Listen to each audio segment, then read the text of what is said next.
Hi everyone, I'm Cheryl Butler, and you're listening to the Mighty Mommy's Quick and Dirty Tips podcast, which will help make your life as a parent a little bit easier and a lot more fun. Welcome!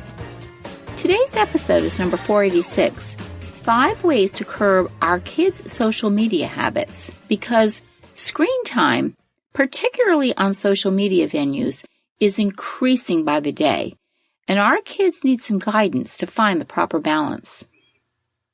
As we head into the summer months, kids who are on vacation will likely have a lot more time on their hands than they did while in school. This is certainly a welcome and well-deserved break for students who constantly have their nose in a book or who are studying and researching topics to meet their class requirements. It's also a nice bit of respite for parents who work hard encouraging and supporting their kids throughout the school year. Now families can kick back and relax and have some fun. For 10 weeks, students will indulge in beach time, chilling out with friends, working summer jobs, attending camp, and yet the majority of their free time will likely be spent hanging out for countless hours on social media platforms. According to socialmediatoday.com, teens are spending up to 9 hours a day on social media platforms. At present, this translates to the average person spending more than 5 years of their lives on social media, according to a study by influencer marketing agency MediaKicks. Compare this to their study of the average person spending only 6 months of their lives doing laundry. Previously, the American Academy of Pediatrics set a general screen time limit, no more than 2 hours in front of the TV for kids over the age of 2. For new guidelines, Dr. Yolanda Reed-Chaskios, lead author of the Children and Adolescents in Digital Media Technical Report and assistant professor at UCLA, states that the AAP's guidelines for healthy kids attending an average school day includes school homework time, at least 1 hour of physical activity, social contact and sleep, which is anywhere from 8 to 12 hours for kids, and whatever is left over can be screen time, she says. Social media affects all of us, especially our kids, on a daily basis. Unless we unplug completely, it's not going to go away. In fact, it's going to continue growing leaps and bounds and become an even more intricate part of our lives. There are many positives to be gained both personally and professionally when we allow social media venues to ebb and flow into our lives. But on the flip side, there are also negative effects that can be very harmful to our kids if the proper checks and balances aren't put into place. Mighty Mommy checks in with an expert from Bastyr University to help kids curb their social media habits and find a healthy balance when hanging out on today's popular social media platforms. Curbing our kids' social media addiction. 1. Positive effects of social media. 2. Risks of social media. 3. Influencing better choices while on social media. 4. Expert-suggested guidelines. And 5. Encouraging appropriate social media behaviors. Let's explore each of these more closely. 1. The positive effects of social media.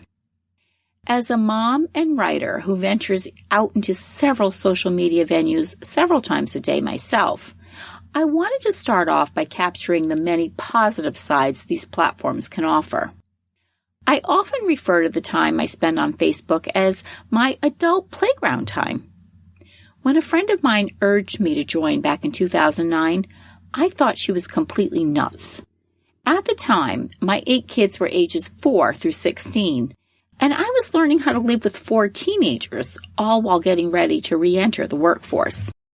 Dabbling on a new social media site felt like way too much pressure and a complete waste of my time. After a few more weeks of her cajoling me, I finally gave in. Within just a few days, I was enamored and, to be honest, thrilled to have this new outlet to visit in between my many loads of dishes and laundry. That was nearly 10 years ago, and I am still Facebook strong. Personally, I loved the creative side to the Facebook. I was able to join writers' groups, get ideas for home decorating and gardening projects, and it was also a nice networking resource for parenting tips and topics. And I also reconnected with many high school and college friends that I hadn't seen in years, and was able to catch up on their lives, careers, and meet their children through the hundreds of photos that we can all share on our pages. Thomas Farmer, PSYD, Department of Counseling and Health Psychology at Bastrop University, studies the positive and negative effects of social media on our youth. When asked about the upside to social media, he said, "Today's youth face numerous challenges of the interconnected online world. Rightly so. Many parents are apprehensive of many potential pitfalls of this 24/7 online connectivity. Yet, social media does offer the potential for many positive impacts on children." He says, "Children have the opportunity to engage with new individuals from different cultures and backgrounds, learn a greater deal of independence, be creative, as well as begin their ascent into the new world, which in essence has become the real world. Opportunities to learn about various social online environments can potentially prepare children and teens for their future professional lives. The significant exposure to different people and ideas can prepare them to understand situations through context and allow them to be resourceful in learning about new ideas. Beyond the educational and learning opportunities that exist online, youngsters now have the opportunity to have a voice within their local and world communities." Number 2, risks of social media.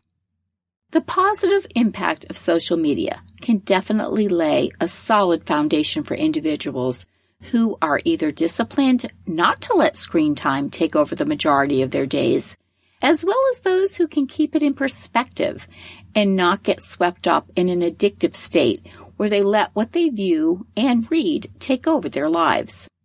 I can personally admit that if I happen to be having an off day where things aren't going as I had planned, going on Facebook and seeing a fellow PTO mom posting glamorous pictures of her girlfriend getaway to Miami Beach isn't very motivating, and, dare I say it, cause for a little bit of jealousy.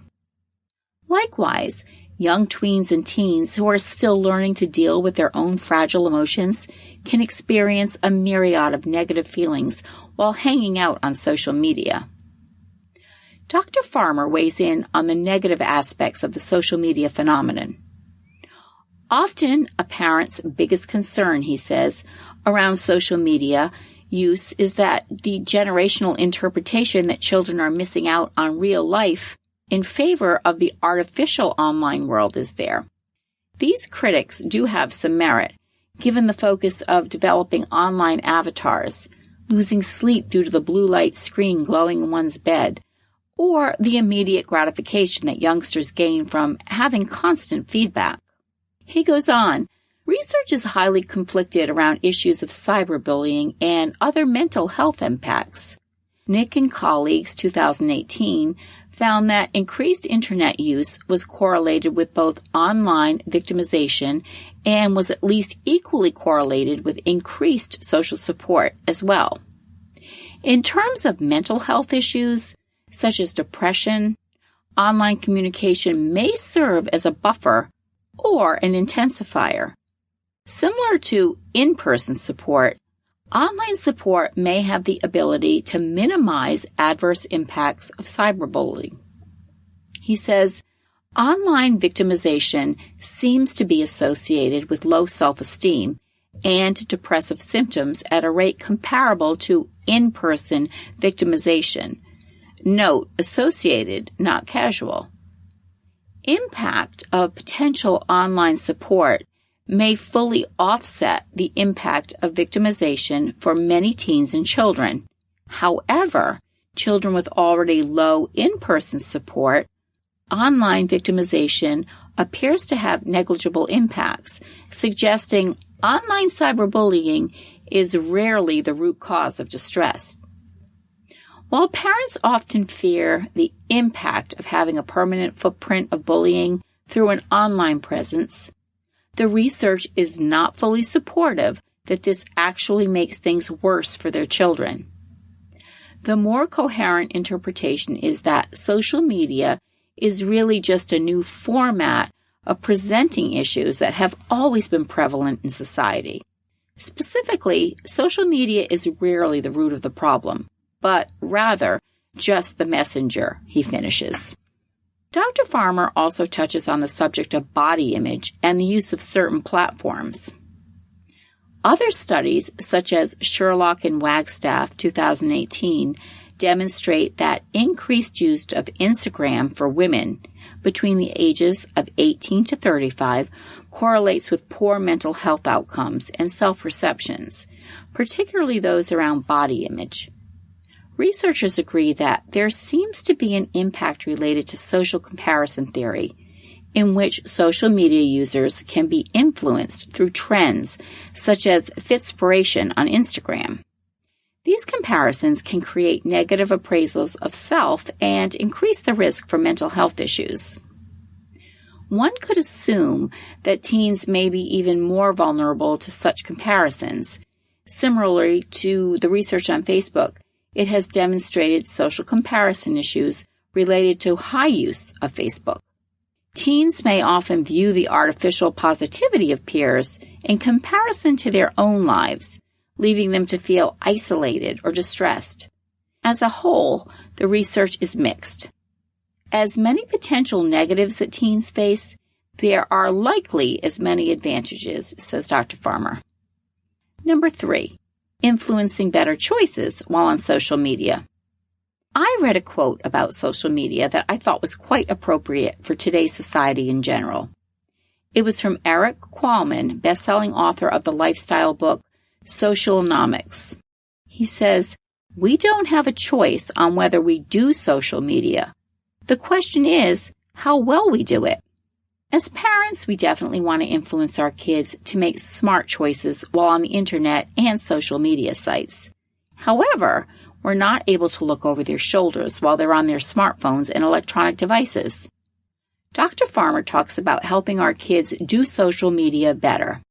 Rather than controlling teens' actions online, parents should work to educate their children around good decision-making. Over the past decade, there has been a tenfold increase of social media use. The actual hours of media use is difficult to quantify given the use of phones. Many teens are consistently interconnected online, frequently checking text messages or other app postings. In many ways, use has become as interconnected with a teen's daily routine as much as eating. The best thing that parents can do for their children, he says, is to provide them with alternative pro-social experiences that will naturally allow them to put their phone down. Social media is and will be an important aspect of life. High use in itself is unlikely a large detriment to individual growth. However, high use in the expense of other learning and novel experiences is the huge detriment. Parents should find creative ways to ensure that their children are having experiences outside the realm of social media, he says, and in this way, no matter how much their teen is staying connected, other experiences will serve to facilitate social development and provide experiences that will support resiliency. Providing significant limitations on social media will likely create more family turmoil and probably have a negligible impact on development. Providing for alternative experiences will most certainly have a positive impact, elaborates Dr. Farmer. Now, on to tip number 4, expert-suggested guidelines. In the world of parenting, we set guidelines for much of our children's daily lives. We enforce homework guidelines, chores and bedtime guidelines. They follow specific rules and guidelines both in school and when playing on sports teams. With social media playing such a large part of their lives, it's only natural to set parameters for them to follow when they peruse the world of cyberspace. Dr. Farmer believes that parents need to have a keen understanding of social media communications. Understanding the types of communication through social media is the key to assist their children in developing a positive online presence. Parents should help children develop critical thinking skills in understanding high versus low context communication. Often online, information is difficult to understand when high context. For example, we struggle to infer the true meaning of a comment if it's not directly stated. Parents should encourage children to question various posts and feel free to clarify rather than react. Often parents and teachers promote self-regulation in children by teaching them to wait a period of time before responding to an anxiety-provoking post. These think before you act skills need to be taught in an explicit manner for children, he says emphatically. In-person communications contain the natural consequences of seeing another individual's reactions and nonverbal intentions. However, these natural indicators are not always part of online communications. Online communications are not only reinforced to be immediate, but also may sometimes be posted with a feeling of depersonalization or a lack of empathy. Children should be reminded that some posts may be the work of a troll rather than the work of an individual that knows them and who would ultimately be in a position to comment on them. As for Dr. Farmer's professional opinion on age readiness, he says, while there's no specific age that suggests children are ready for social media, parents can integrate platforms slowly, monitoring the risks and rewards for their individual child. Brain research suggests that children are unable to fully conceptualize in the abstract until they hit their tween years. This may be a good rule of thumb when considering the expansion of children's social media use into more immediate person-to-person social media interaction, for example, with Snapchat and Instagram. Without children having the brain capability to contextual interactions, parents may have a difficult time teaching their children critical thinking skills, thus leaving their children very vulnerable online. And number 5, encourage appropriate social media behaviors. Regardless of which form of social media you and your children choose, once you click that post button, your thoughts, comments, and photos are now fair game for the rest of the world to view. Sure, we can delete regretful posts, but too often the damage is already done once our message hits the site. Dr. Farmer explains that social behavior is naturally adaptive and that while parents have significant anxiety and paranoia about their children's online use, they should work to learn from their children to really understand how their children are uniquely using social media and encourage appropriate social media behaviors. Here are some positive examples to help your child stay on track. Stress that privacy settings are set and up to date. Think before you post. Ask yourself if your comment is constructive before you post. Your online actions will stay with you for a very long time. If you wouldn't say something to someone's face, don't say it to them online. And give yourself a rule about who you connect with on social media and who you don't. In other words, don't try to friend hundreds of people just for the sake of having a large following. If you'd interact on a personal basis during school or on a sports team, or even say hello if you meet with somebody out of a school setting, then use that as a guide for adding them as friends in your social media networks. This helps to demonstrate boundaries in the online world. Demonstrate respectful conversations online. Show your child that some people may have different opinions than yours, but you need to treat people with the same respect you would face-to-face. And if bullying behavior happens, instead of engaging with it, show your child the proper channels to report it. How do you monitor social media habits in your home? Share your thoughts in the comments section at quickanddirtytips.com/mighty-mommy, or post your ideas on the Mighty Mommy Facebook page. And please feel free to email me at mommy@quickanddirtytips.com. If you have friends and family that would enjoy listening as well, I'd be so appreciative if you'd share the link to this podcast and refer them to the website, which is www.quickanddirtytips.com/mighty-mommy. Here, you'll find hundreds of archived episodes covering a wide variety of parenting and family-related topics. Wishing you and your families safe and enjoyable time on all your favorite social media venues. Thanks so much for listening, and until next time, happy parenting.